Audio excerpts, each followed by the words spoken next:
শিষ্যকে দ্রুত দেখে গুরুদেব বললেন, এই জপের মালা নিয়ে ওই গাছতলায় বসে জপ কর, যতক্ষণ আমি নাম বিশ্রাম দেওয়ার আদেশ না দেব নাম বিশ্রাম দিবি না, যা জপ কর, নিরন্তর জপ কর। করতে করতে সন্ধ্যা হয়ে যাচ্ছে, ক্ষুধা লেগেছে, গুরুদেব তো বলে না বিশ্রাম দিতে।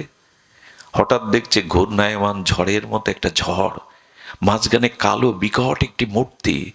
বললেন, কে আপনি? বলে, আমি সাক্ষাৎ মৃত্যুজন, তোমার আয়ু ফুরিয়েছে, নিতে এসছি। যিনি প্রেম ও পরতত্ত্ব সীমা, যিনি রাসবিলাসের চরম পরিণতি, যিনি রাইকানো মিলিত তনু, তিনি বলছেন আমাদের আরাধ্য ভগবান ব্রজেশ তনয়, মথুরানাথ দ্বারকানাথ না। ধ্যান দিন, ব্রজেশ তনয়। কেন মথুরানাথ দ্বারকানাথ তিনিও তো অভিন্ন কৃষ্ণ। বললেন না, মথুরা দ্বারকার কৃষ্ণ নয়, আমাদের উপাস্য তত্ত্ব হল ব্রজেন্দ্র নন্দন।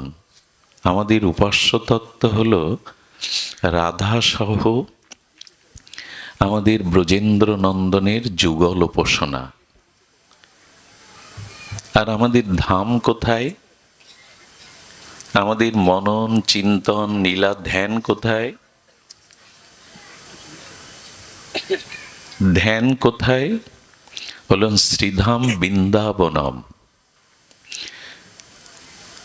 বৃন্দাবনের অপ্রাকৃত নবীন মদন কাম বীজ কাম গায়ত্রীতে যার উপাসন, ধাম শিরোমণি প্রেম চিন্তামণি শ্রীধাম মধুময় আনন্দময় চিৎ বৃন্দাবনই হল আমাদের যুগল উপাসনার ক্ষেত্র। খুব ধ্যান দিতে হবে। আবেগে ছোটাছুটি করে আমাদের উপাসনা তত্ত্বকে যেন আমরা ভুলে না যাই।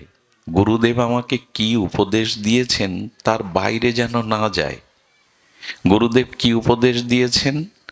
শ্রীধাম ও বৃন্দাবন যুগল ভজন ধন মোহে করালো উপদেশ। সারা জীবন গাইছেন এই পথ, এই পথে যাচ্ছেন তো? শ্রীধাম বৃন্দাবন যুগল ভজন ধন মোহে করালো উপদেশ। গুরুদেব এই উপদেশে দিয়েছেন, তুমি বৈকুণ্ঠে যাবে না, তুমি স্বর্গে যাবে না, তুমি সপ্ত লোকে সপ্ত পাতালেও যাবে না, তোমার জায়গা মধুময় আনন্দময় বৃন্দাবন। তোমার উপাসনার বিষয় দ্বারকানাথ মথুরাত না, তোমার উপাসনার বিষয় শ্রীধাম অপ্রাকৃত বৃন্দাবনে নবীনবদন রাধা মাধব মিলিত যুগল মাধুর্যের ভজন। গুরুদেব এই উপদেশ দিল, প্রতিদিন গুরুবন্দনায় গাইলাম, হাঁটছি কোন পথে? এই জন্য বলেন, আরাধ্য ভগবান ব্রজেশ তনয় স্তদ্ধামং শ্রী বৃন্দাবনাং। উপাসনা পদ্ধতি কেমন হবে? উপাসনা করব কেমন করে? বলে, রাম্য কাচিত উপাসনা ব্রজবধূ বর্গেন যা কল্পিতা।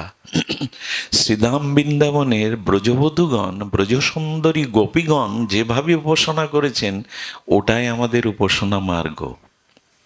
অর্থাৎ রাগ ভক্তি, বিধি ভক্তি নয়। শাস্ত্রের অনুশাসনে ভজন না করলে নরকে যেতে হবে, পতিত হতে হবে, এই শাসনে ভজন না, অনুরাগের ভজন, রাগ ভজন।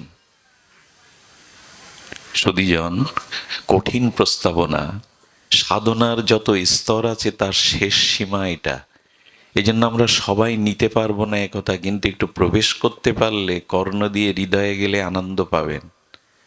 আমাদের এই উপাসনার প্রমাণ কোথায়? বললেন, শাস্ত্রং প্রমাণং শ্রীমদ্ ভাগবতং প্রমাণং অমলং। অর্থাৎ শ্রীমদ্ ভাগবত সর্ববেদান্ত সার, অমল পুরাণ, মহাপুরাণ শ্রীমদ্ ভাগবতী এর প্রমাণ।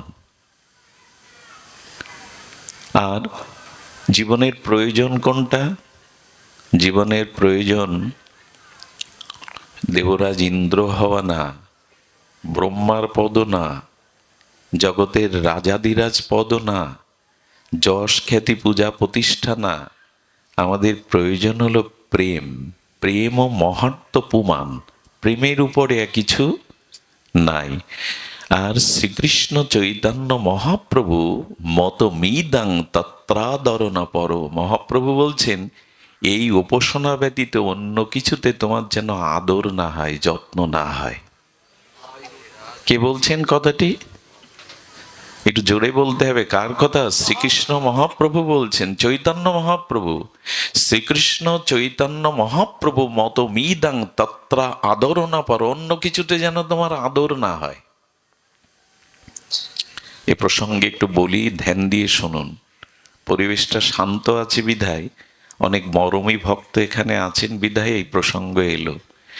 ট্রেনের ইঞ্জিন যে বগিতে থাকে, সেই ইঞ্জিন বগিটা যেদিকে যায় অন্য ট্রেনের কামরাগুলো বগিগুলো সেদিকে যায় কিনা? নিয়ম তাই কিনা? ঠিক তেমনি আপনার মন যেদিকে যাবে আপনার পরবর্তী গতি প্রকৃতি তাই হবে। এখন আপনার মন কোন উপাসনার দিকে যাচ্ছে সেই দিকেই আপনার গতি প্রকৃতি যাবে। দেখুন, শরীরটা এখানে থাকা নয়, মনটা এখানে থাকা। শরীর যেখানে ওখানে আপনি নেই, মন যেখানে আপনি সেখানে।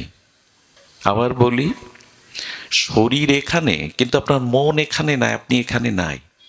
এখানে আপনার কোনো গতি প্রকৃতি হবে না। যেখানে মন আপনি সেখানেই আছেন। দুই বন্ধু ছোটবেলার একই সাথে বেড়ে উঠেছে, গলাগলি, মত বিনিময়। একজন ভজন পথে আর একজন ভগবত বিমুখতার পথে মদ নারী নিয়েই পড়ে থাকে। কত বছর পর দুই ছেলেবেলার বন্ধুর সকাত দেখা। এখন যার যে আসক্তি সেখানেই তো টানবে। হরি হরি করে রাধা রাধা করে জীবন কাটালি নিরামিষকে, চল আজ একটু মদ খেয়ে ফুর্তি করি। ও বলছে না, তুই চল আমার সাথে একটু ভাগবতে। যে যার যেখানে টান আসক্তি, বগি যেখানে সেখানে তো পেছনটা যাবে, টেনে নিয়ে যাবে। তো দুজন দুজনার পথে চলে গেল, যার যে জায়গা। মদ যে খাচ্ছে, বাইজি নাচছে, কিন্তু মন ওখানে নাই। সারা জীবন পাপ করলাম, সারা জীবন ভোগের পথে গেলাম। একই সাথে বেড়ে উঠেছি, বাল্যবন্ধু সে এখন ভগবত শ্রবণ করছে সাধুদের মাঝে, ওর মন ওইখানে পড়ে আছে। আর যে কীর্তনে গেছে, হঠাৎ মনে হলো সারা জীবন তো ভগবতেই কাটালাম, একদিন একটু জাগতিক আনন্দ নিলে ক্ষতি কি হতো? কে কোথায় আছে? আপনার মন যেখানে আপনি সেখানে, শরীর যেখানে আপনি সেখানে নয়। এই জন্য আচার্যরা, শিক্ষকরা, গুরুজনেরা, পিতামাতারা কোনো উপদেশ দিতে গিয়ে একটা শব্দ প্রয়োগ করেন, মন দিয়ে শুনছ তো? শোনে কি দিয়ে? শ্রবণ ইন্দ্রিয় কি? মন দিয়ে শুনতে বলছে কেন? শ্রবণ করি তো চোখ দিয়ে না, হাত দিয়ে না, কর্ণ শ্রবণ ইন্দ্রিয় বলে কেন মন দিয়ে শোনো? এর কারণ হলো কর্ণ শ্রবণ ইন্দ্রিয়, কিন্তু মন যুক্ত না হলে কর্ণ শুনতে পাবে না। দেখুন, কারোর সাথে কথা বলতে গিয়ে বলবেন, তুই কি বলছিলি আবার বল, আমার মন এদিকে, কান তো ছিল, মন ছিল না। এখন আপনার মন যে উপাসনার দিকে আপনার গতি প্রকৃতি সেদিকেই যাবে। সুধীজন, আমরা খুব বড় বেশি বিচার করি যে প্রকৃত সতীসাধ্যী কুলরমণীর একজনই পতি হয়, ওই জায়গায় আর কাউকে সে বসায় না। বসলে তার সতীত্বের হানি হয়। স্বপ্নেও পরপুরুষের কল্পনা সে করে না, জন্য এই জন্য তিনি মহাসতী। তা আমরাও কজনের চিন্তা মনে করব? সকালে একজনের, দুপুরে একজনের, রাতে একজনের। আমাদের দুর্দশা কেমন জানেন? একটু বলতে হয়, আমি গতকাল মনে হয় প্রসঙ্গে একটু বলেছিলাম। একজনের বউ হারিয়ে গেছে 3 দিন, পাচ্ছে না। তখন সে গোবিন্দ মন্দিরে গিয়ে বলছে, আমার বউটাকে খুঁজে দাও, তোমার হাতের উপর বাঁশি গড়িয়ে দেব। তো পূজারী বলছেন, কৃষ্ণের বউ কখনো হারায়নি, বউ হারিয়েছিল রামের। 14 বছর বনবাসে সীতা হারিয়েছিল রাম, কৃষ্ণের কাছে বউ খুঁজতে চাচ্ছ কেন? ও তো বউ হারায়নি, ও জানবে কি করে? পাশে রাম মন্দির আছে, চলে দাও। রঘুপতি রামচন্দ্রের কাছে গিয়ে বলছেন, আপনার স্ত্রী হারিয়েছিল, আপনি আমার স্ত্রীকে সন্ধান খুঁজে দিন, আমি আপনার হাতে তীর্ধনুক বানিয়ে দেব রূপো দিয়ে। আমাদের দশা যেটা সেটাই বলছি। পূজারী বলছেন, রঘুপতি রামচন্দ্রের স্ত্রী হারিয়ে গিয়েছিল, কিন্তু খুঁজে রাম পায়নি, পেয়েছিল হনুমান, পাশে হনুমানের মন্দির, ওখানে যাও। আমাদের দুর্দশা এই, শ্রীকৃষ্ণের চরণে ভজন করতে করতে পুত্র চাই, টাকা চাই, ধন চাই, সম্পদ চাই, আবার মা দুর্গার কাছে গেলাম, মা দুর্গার কাছে ফল না হলে আউড়ি বাড়ি গেলাম, এরপরে দরগায়ও যাব।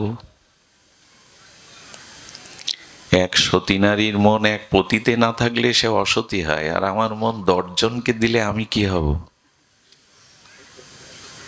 এইগুলো এখন বোঝানো যাচ্ছে না। যে পাত্রে যাচ্ছে সেই রং ধারণ করছে মানুষ।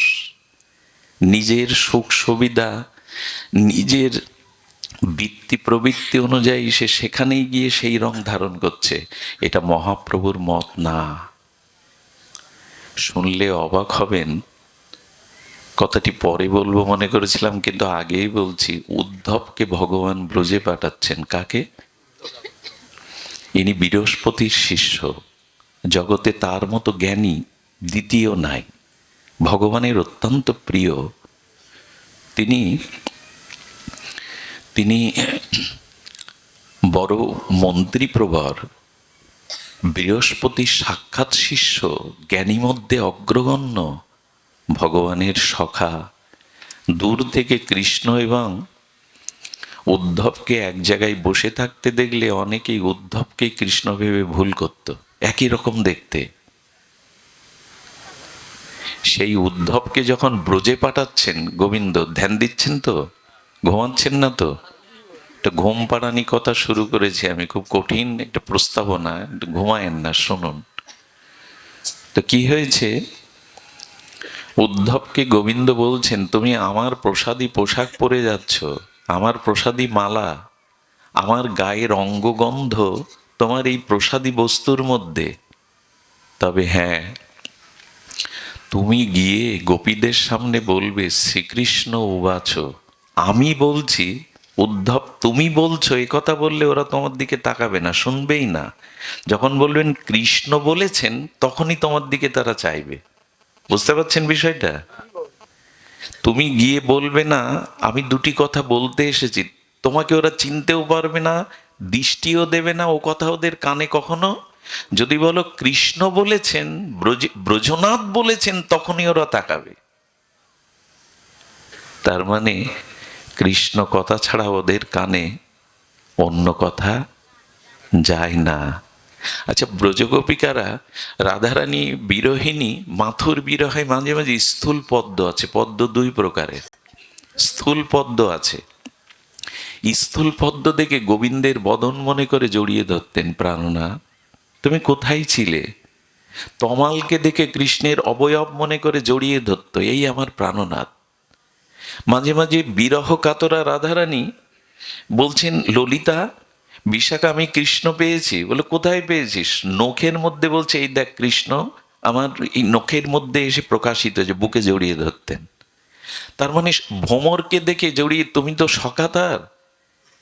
সব বস্তুতেই যার কৃষ্ণ দর্শন, তো উদ্ধব সামনে গেলে কৃষ্ণ ভেবে জড়িয়ে ধরবে না? কথাটা খুব মার্মিক কথা যদি ভেতরে যায়। উদ্ধব, যিনি স্থূল পদ্ম দেখে গোবিন্দের বদন মনে করছেন, তমাল দেখে কৃষ্ণ মনে করে জড়িয়ে ধরছেন, ভ্রমর দেখে তার সখা মনে করছেন, তিনি উদ্ধবকে কৃষ্ণের মতোই তো অবয়ব, তাকে দেখে কৃষ্ণ ভেবে জড়িয়ে ধরবে না? এই ভুল ওদের হয় না।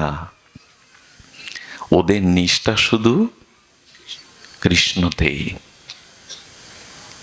এই জন্য আমাদের নিষ্ঠাটা এক নিষ্ঠা নয়। মহাপ্রভু বলছে তত্র আদর না পর, অন্য কিছুতে যেন আদর না হয়, অন্য কিছুতে তোমার যেন আদর না হয়। যদি হয় তাহলে পরিণতি কি হয়? গীতা বাক্যে শুনুন, খুব সিদ্ধান্তের কথা। এগুলি আমাদের ভজন জগতে জানা দরকার। যদি অন্যদিকে মন যায় তো ভগবান শ্রীকৃষ্ণ গীতাতে 9ম অধ্যায়ে, যেটা রাজগুহ্য যোগ, একেবারে খুব গোপনীয়, শ্রেষ্ঠ, রাজ মানে শ্রেষ্ঠ, গুহ্য মানে গোপনীয়, শ্রেষ্ঠ গোপনীয় তত্ত্ব বলছেন ভগবান, রাজগুহ্য যোগ। সেখানে কি বলছেন, শ্লোকটি বড় প্রিয়। জানতি দেবব্রতা দেবান। এই দেখুন, ভগবানের মুখ থেকেই শুনুন, আমি না। গীতাকার সাক্ষাৎ অখণ্ড পরতত্ত্ব ভগবান বলছেন, জানতি দেবব্রতা দেবান পিতৃন জানতি পিতব্রতা। শ্লোকটা আজকে বাড়ি গিয়ে একবার খুলে দেখতে পারেন, আগামীকালও একটু দেখতে পারেন। গীতা 9ম অধ্যায়ে 25 সংখ্যক শ্লোক, রাজগুহ্য যোগে। আর কি বলছেন, ভূতানি জানতি ভূতের যা জানতি মদ যাজিন ওপিমাম। শ্লোকটি খুব স্মরণযোগ্য। ভগবান বলছে, দেখো ওই যে রেলের ইঞ্জিন যেদিকে গেল, বগি সেই দিকে গেল। তুমি যদি দেবতাদের পূজা করো, তুমি যদি দেবতাদের, আর ওই মা ঘুমাচ্ছেন, মা ঘুমিয়েও না, সামনে ওই পেছনের মা, ঘুমায়ও না। আমার কেন জানি চোখগুলো ওদিকে চলে যায়, দুষ্ট চোখ তো, ভালো দেখি না। ঘুমালে এত কষ্ট হয়। আমি 30 বছর 2 ঘন্টাও ঘুমাইনি প্রতিদিন। আপনি ঘুমাবেন কেন? আমাকে জাগিয়ে, আমার বাড়ি যেতে ভোর হয়ে যাবে, আপনি ঘুমাচ্ছেন কেন? খুব কষ্ট হয়। ভাগবতে ঘুম যার আসে জানতে হবে অনেক অপরাধ আছে। অপরাধে ভাগবতে নিদ্রা আসে, অলসতা আসে। এগুলো সামলান, তাহলে এই সব জায়গায় গিয়ে ওই দশায় হবে, ঘুম আসবে। একবার অভ্যাস হয়ে গেলে ওই অভ্যাসটা চলে আসবে। জেগে থাকুন। কথা হারিয়ে ফেলি, এই জন্য সামনে এমন কিছু ভক্তদের বসাতে হয় যাদের চোখ মুখ দেখলে ভাগবত আপনি প্রকাশ হয়। সবাই ভক্ত। আপনারা রাধাকুণ্ডে যারা গেছেন, ওখানে বাবাজিরা যখন পাঠ করেন, সামনে একটা জায়গা ঘেরা থাকে, ওখানে ত্যাগী বৈরাগ্যবান শুদ্ধ ভক্তরা বসবে। আপনি রাজা হলেও ওখানে গিয়ে বসতে পারবেন না। এর পরের অধ্যায়টা অন্যদের। এখানে এটা করতে গেলে আমার আর এখানে পাঠ করতে আসতে দেবেন না। বেটা বিচার করতে শিখেছো, কে বড় কে ছোট? আমরা ছোট, এত দূর থেকে কষ্ট করে গাড়ি ভাড়া করে পাঠ শুনতে এসছি, আমাদের স্তর নাই। কিন্তু একবারও বুঝি না যে আমার থেকে একদিনও যিনি বেশি ভজন করেন তিনি আমার প্রণম্য, তিনি আমার শ্রেষ্ঠ। এটা বলা আছে শাস্ত্রে। এই জন্য শাস্ত্র কি বলছেন, জানতি দেবব্রতা দেবান। ভগবানের মুখেই শুনুন, যারা দেবতার আরাধনা করে তারা যাবে কোথায়? দেবলোকে। দেবলোক চান আপনি? তো মুখে বলছেন চান না, পেলে বোঝা যেত চান কিনা। আমরা বলি স্বর্গ চাই না। যদি স্বর্গে সুখ দেখতেন না, পারিজাত পুষ্প দেখতেন, মেনকা উর্বশীর নৃত্য দেখতেন, আর যদি অমৃত পেতেন, চাইতেন কিনা তখন বোঝা যেত। পাই না তাই বলছি চাই না, পাই না তাই বলছি স্বর্গ চাই না। আরে স্বর্গ কি হবে? আমরাও বড় বড় কথা বলি, কি হবে স্বর্গে গিয়ে? অপরাধ যদি না নেন, একটা কথা বলি, এখনো কোনো সুন্দরী যুবতী রমণীকে দেখলে চোখের দৃষ্টি ফেরাতে পারি না, আর উর্বশী দেখলে কি হবে? খুব সহজ। স্বর্গ চাই না, স্বর্গ চাই না মুখে বললেই হলো। স্বর্গ আসলে পাই না, ওইরকম সুকৃতি পুণ্য নাই। কিন্তু স্বর্গে যাওয়ার ইচ্ছা রাখবেন না, কারণ স্বর্গের যে ইন্দ্র, তারও মৃত্যু ভয় আছে। সেও স্বর্গের থেকে মাঝে মাঝে বিতাড়িত হয় ওষুধের দ্বারা। দেবরাজ ইন্দ্র অনেকবার শাস্ত্রের বাইরের কর্ম করে অভিশপ্ত হয়েছেন। অহল্যার সতীত্ব হরণ করলো না? তো যার মৃত্যু আছে, ভয় আছে, যার ওই পথ থেকে পতন আছে, সেখানে গিয়ে কি করবেন? স্বর্গে যাওয়া মানে ইন্ডিয়ান ভিসা পাওয়া। যতদিন ভিসা আছে ততদিন বেড়ালের চারা নেন। ভিসা শেষ হলে কিন্তু আপনাকে যতদিন পূর্ণ দান ধ্যান করেছেন ওইখানে সুখভোগ দেবতারা ঠেলে ফেলে দেবে, ঘাট ধাক্কা, যা বেরিয়ে যায়, এখানে আর তোর জায়গা নেই। তাই দেবতার পূজা করলে আপনি দেবলোকে যাবেন। আর পরে গোবিন্দ কি বলেছেন? ক্ষীণ পুণ্য মত্ত লোকং বিশ্বন্তি। বলেছেন যে পুণ্য ক্ষীণ হয়ে গেলে, ভিসার ডেট ফুরিয়ে গেলে আপনাকে আবার, কিন্তু স্বর্গে থেকে আসলে একটা বিপদ আছে। কণ্ঠস্বর মিষ্টি হবে, ধনীর ঘরে জন্মাবেন, রূপ চেহারাও ভালো হবে, স্বর্গে থেকে আসছেন তো, কিন্তু স্বভাবটা হবে ভোগের। ওখানে ভোগ করেছেন তো, নাচ গান অমৃত। এই জন্য ভক্তরা বলে কি, প্রভু নরকে দাও, কিন্তু মোক্ষ বা স্বর্গে দিও না। নরকে পাপ ভোগ করে যখন ফিরে আসব তখন ভোগের দিকে দৃষ্টি যাবে না। এই জন্য জানতি দেবব্রতা দেবন, দেবতার উপাসনা করে দেবলোকে গেলে তোমাকে আবার ফিরে আসতে হবে। এর মানে কালকে আবার ব্যাখ্যা করবে না, বিল্বমঙ্গল বলে গেল দেবতার পূজা করা যাবে না। আমি কিন্তু তা বলছি না। দেবতার পূজা আমিও করি, দেবতার পূজা করতে হবে, এটা সনাতন বিধি। দেবতা অন্য কেউ না, ভগবানেরই শক্তি, ভগবানেরই বিভূতি। দেবতা অন্য কেউ না। সূর্যের যে আলোটা আসে, কিরণটা আসে, ওটা সূর্য থেকে আলাদা, কিন্তু মূল সূর্য না। সূর্যের যে কিরণ অংশমালা আমাদের পৃথিবীতে আসে, ওটা কি সূর্য? সূর্যে পৌঁছাতে পারবেন আপনি? ওর তেজ নিতে পারবেন? কিন্তু আমরা যে সূর্যের তেজ নিই, সূর্যের কিরণ আর সূর্য আবার অভিন্ন, আলাদাও না। তেমনি দেবতারা ভগবানেরই বিভূতি বা অংশ। তাই দেব পূজার বিরোধী আমি নই, তবে দেবতাদের মন প্রাণ ভালোবাসা তাদের না দিয়ে গোবিন্দকে দিন। আর দেবতার সামনে গিয়ে বলুন, তুমি আমাকে এই কৃপা করো, এই শক্তি দাও, আমি যেন গোবিন্দ ভজন করতে পারি, রাধারানীর ভজন করতে পারি। ওদের কাছ থেকে আশীর্বাদ চেয়ে নিন, ওদের কাছ থেকে কৃপা চেয়েছেন। যেমন মা দুর্গার কাছে যাবেন, গিয়ে বলবেন, মা তুমি মহামায়া রূপে আমার সামনে না দাঁড়িয়ে একটু যোগমায়া হয়ে দাঁড়াও তো। আমাকে সংসারের মোহমায়া কারাগারে বন্দি না করে তুমি যোগমায়া রূপে আমাকে কৃষ্ণ ভজনে যুক্ত করে দাও। চিৎ শক্তি যোগমায়া, উনি ভগবানের লীলার সাথে আমাদের যুক্ত করে দিতে পারেন। সুধীজন, এই জন্য নিবেদন করছি যে দেখুন, দেবতাদের আরাধনা কিন্তু একবারও, একটা কথা শুনুন, এই ব্যাসপীঠে বসে যারা দেবদেবীর নিন্দা করে, তার বহু বহু কল্পের সাধন ভজন ধর্ম তক্ষুনি নষ্ট হয়ে যায়। আরে দেবতার কথা বাদ দিন, কোনো মানুষের নিন্দা করাটাও মহাপাপ। দেবতাদের তো ভগবানের বিভূতি, এটা নিন্দার কথা নয়। কিন্তু আপনি কোথায় পৌঁছাতে চান সে কথাই বলা হচ্ছে। দেবতাদের কাছে আশীর্বাদ চেয়ে নিন, আমার যেন কৃষ্ণ ভক্তি অটুট হয়। তারাও তো ভজনা করছে ভগবানের। তারা কার ভজনা করছে? ভগবানেরই ভজনা করছে। আর প্রীতিন জানতি পিতিব্রতা। অনেকেই পিতামাতা বলে, এই জগতে ঈশ্বর ফিশ্বর আমি মানি না, পিতামাতাই আমার ভগবান, পিতামাতাই আমার ঈশ্বর। মৃত্যুর পরে সেই পিতামাতার উদ্দেশ্যে যাগযজ্ঞ করে বলে এটাও ভালো। যারা পিতৃলোকের উপাসনা করে তারা কোথায় যায়? পিতৃলোকে। জানতি পিতিব্রতা, তারা নিষ্ঠার সহিত পিতামাতার সেবা করলে পিতৃলোকে যেতে পারে, ভগবত লোকে। যে বগি যেদিকে যাচ্ছে, ইঞ্জিন কামরাও সেদিকে যাচ্ছে। আর বলছেন ভূতানি জানতি ভূতেজ্জা। এই আর একটা জিনিস, এখন ঝাড়ফুঁর খুব প্রচলন।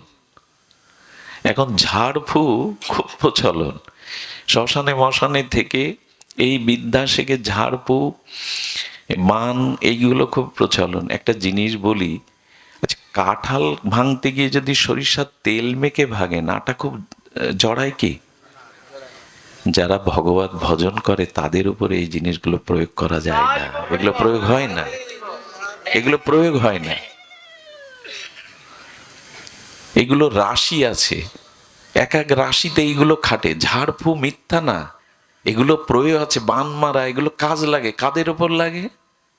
যাদের ভগবত ভক্তি অটুট নয়। আরে ধ্রুবের মা জিজ্ঞাসা করছে, দেবর্ষিপাদ 5 বছরের বালক আমার, ধ্রুব যে বনে গেল, কত বাঘ ভাল্লুক আছে, হিংস্র জীবজন্তু আছে, ও বেঁচে আছে তো? 5 বছরের বালক, গভীর জঙ্গলে সাপাত সংকুল হিংস্র জীবজন্তু আছে। বলো মা, তোমার ধ্রুবকে রক্ষা করার জন্য শিব ত্রিশূল নিয়ে মা দুর্গা দশপ্রহরিণী হয়ে অপেক্ষা করছে। কারণ যারা গোবিন্দ ভজন করে, দেবতারাও তাদের রক্ষার জন্য প্রস্তুত হয়ে যায়, সেখানে রক্ষা করে তাদের। যে সব রাশির মানুষকে বান মেরে ঝাড়পু দিয়ে আপনি কাবু করতে পারবেন না, এইসব ওখানে খাটে না। ঢাল থাকলে, তলোয়ার চালালে ও দিয়ে প্রতিবন্ধকতা সৃষ্টি করা যায়। হরির নাম কেমন শক্তি জানেন? ও তো মন্ত্র। ওরা কি ঝাড়ে? ওরা যারা মন্ত্র বান মারে, তো বানের দ্বারা, মন্ত্রের দ্বারাই তো মারে। আর হরি নাম কি? ওটা মন্ত্র, আর এটা কার শক্তি বেশি? এর ওপর ভরসা করছেন না কেন? আরে বৃন্দাবনে এক শিষ্য গেছে, গুরুদেব বললেন তাড়াতাড়ি আয়। শিষ্যকে দ্রুত দেখে গুরুদেব বললেন, এই জপের মালা নিয়ে ওই গাছতলায় বসে জপ কর। যতক্ষণ আমি নাম বিশ্রাম দেওয়ার আদেশ না দেব, নাম বিশ্রাম দিবি না, যা জপ কর, নিরন্তর জপ কর। করতে করতে সন্ধ্যা হয়ে যাচ্ছে, ক্ষুধা লেগেছে, গুরুদেব তো বলে না বিশ্রাম দিতে। হঠাৎ দেখছে ঘূর্ণায়মান ঝড়ের মতো একটা ঝড়, মাঝখানে কালো বিকট একটি মূর্তি। বলেন কে আপনি? বলে আমি সাক্ষাৎ মৃত্যুজন, তোমার আয়ু ফুরিয়েছে, নিতে এসছি। তা নিতে এসছি তা ভেবে ঘুরছো কেন? বলে যতক্ষণ নাম না বন্ধ করছো, ততক্ষণ আমি তোমার ভেতরে প্রবেশ করতে পারছি না, আমি তোমার মধ্যে প্রবেশ করতে পারছি না। এই মন্ত্রের এমন ক্ষমতা, এখানে জমও দাঁড়িয়ে যায়, অপেক্ষা করতে থাকে। উনি বললেন, গুরুদেব বলেছেন, তিনি নির্দেশ না দিলে নাম বিশ্রাম আপনাকে অপেক্ষা করতে হবে। অনেক পরে চলে গেল, গুরুদেবের চরণে এসে পড়লে বলল, যা, এই যে আয়ুটা পেলি, আজ তোর আয়ু শেষ ছিল, এই আয়ুটা ভজনে কাজে লাগা, যা নামে কাজে লাগা। এই মহামন্ত্র যাদের কাছে, অন্য মন্ত্র কি বান মারবে আপনাকে? সুধীজন, এই জন্য বললেন, এই ভূত প্রেত ওঝা এই করতে করতেই আমাদের জীবন গেল, মহামন্ত্র নেওয়া হলো না। আর এই সব যারা জানেন, অনুরোধ করছি, তারা অন্যের ক্ষতির জন্য এগুলো প্রয়োগ করবেন না, এর পরিণাম ভালো না। যারা এগুলো জানেন, বা আপনার কারো প্রতি যদি কোনো রাগ দেশ থাকে, এগুলো প্রয়োগ করবেন না। কি বলছেন ভগবান শুনুন, বললেন, ভূতানি জানতি ভূতের যা, যদি ভূত প্রেত নিয়ে গবেষণা করো, তুমিও ভূত লোকে যাবে, ভূত প্রেতের লোকে যাবে, নরকে যাবে। আর যাদের করছো, যাদের সাথে নিয়েছো, তারাও তোমার সাথে ওখানে যাবে। খবরদার এইসব প্রয়োগ করতে যা, মানুষের যাতে হিত হয় তাই করুন। অন্যের ক্ষতি করে আজ পর্যন্ত কারো মঙ্গল হয়েছে, একটা দৃষ্টান্ত দিতে পারলে আমি এই আসন থেকে নেমে যাব। অপরের মঙ্গলই নিজ মঙ্গলের প্রসূতি। অপরের মঙ্গল চিন্তায় আপনার মঙ্গল বয়ে আনবে। অপরের অমঙ্গল চিন্তা করে আজ পর্যন্ত কারো মঙ্গল হয়নি, এ কথাটা আমরা কবে বুঝবো? আপনি অপরের কল্যাণ না করলে আপনার কল্যাণ শুরুই হবে না। অপরের মঙ্গল চিন্তায় নিজ মঙ্গলের প্রসূতি, প্রসূতি মানে সৃষ্টি হবে মঙ্গল তখনই। জানতি মদ জানো অপিমাম, এইবার ভগবান বলছেন, যে আমাকে ভজন করে সে আমাকেই পায়, তাকে আর কোথাও যেতে হয় না। যে আমাকে ভজন করে সে আমাকে পায়। আচ্ছা, এই কথা তো গীতায় বলা আছে, আব্রহ্ম ভুবনালোকা পুনরাবর্তিনা সহার্জুন মামুপেত্ত তু কন্তেও পুনর্জন্ম ন বিদ্যতে। ভগবান বলছেন, যারা আমার উপাসনা করে তাদের আর পুনর্জন্ম নিতে হয় না। ব্রহ্মালোকে গেলেও ফিরে আসতে হবে, দেবলোকে গেলেও ফিরে আসতে হবে, পিতৃলোকে গেলেও ফিরে আসতে হবে। যে আমার চরণ আশ্রয় করে তাকে আর পুনঃ পুনঃ। এই জন্য জগৎগুরু শঙ্করাচার্য তিনি বিবেক চূড়ামণিতে বলেছেন, পুনরূপী জননম পুনরূপী মরণম পুনরপি জননী জঠরে শয়নাম, ইহ সংসারে খলু দুস্তরে কৃপাহি পারে মোরারে, ভজ গোবিন্দম ভজ গোবিন্দম ভজ গোবিন্দম মূঢ়মতে। এই বারবার মাতৃগর্ভে জন্মানো আর মরা, এই জন্ম মৃত্যু অভিশাপ চক্রে আর আসতে হবে না। ও মূঢ়মতি মন, গোবিন্দ ভজন করো, গোবিন্দ ভজন করো। শঙ্করাচার্য নির্বিশেষ বাদী আচার্য এই কথা বলেছেন, ভজ গোবিন্দম ভজ গোবিন্দম ভজ গোবিন্দম মূঢ়মতে।